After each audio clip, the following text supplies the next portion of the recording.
What Once Was Mine, Chapter 13, Memorial Sloan Kettering. Hold up, I got questions. Daniela still didn't open her eyes, but she drew up her hands and began to tick things off in her fingers.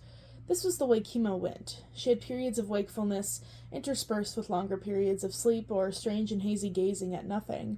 Her voice sounded almost normal now. Her brain was working. "I'm listening," Brendan said, both resigned and yet also almost eager to hear what she had to say.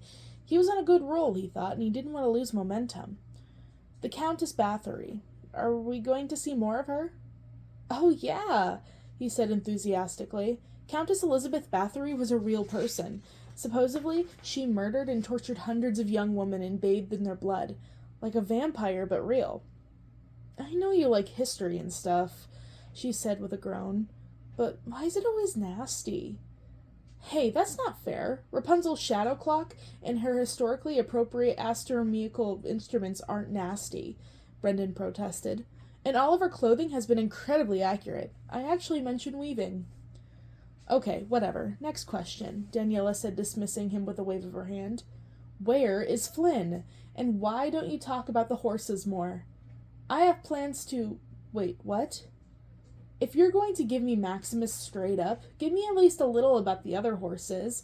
You were all like, and the guard dude and the queen go tromping off to see baby Rapunzel. On foot? A queen? They were absolutely riding horses, so what color were they? What breed?"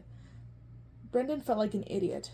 One of the biggest disappointments about the cancer, maybe disappointment was the wrong word, was that Daniela had lost an entire summer of riding. Her love of horses hadn't faded like it did with other girls as they grew older. She still begged to go to camps where they made campers shovel out the stalls and groom and feed the horses like real farm workers. This year, all the money she earned that didn't go into her college fund, along with a big birthday gift from her parents, was supposed to pay for leasing her own horse at Jamaica Bay Riding Academy. Nope. At least the academy had given her her deposit back, and even sent her pictures of the horse she had chosen, Juno, wishing her a speedy recovery. He was telling a frickin' fairy tale, and there really weren't any horses in it?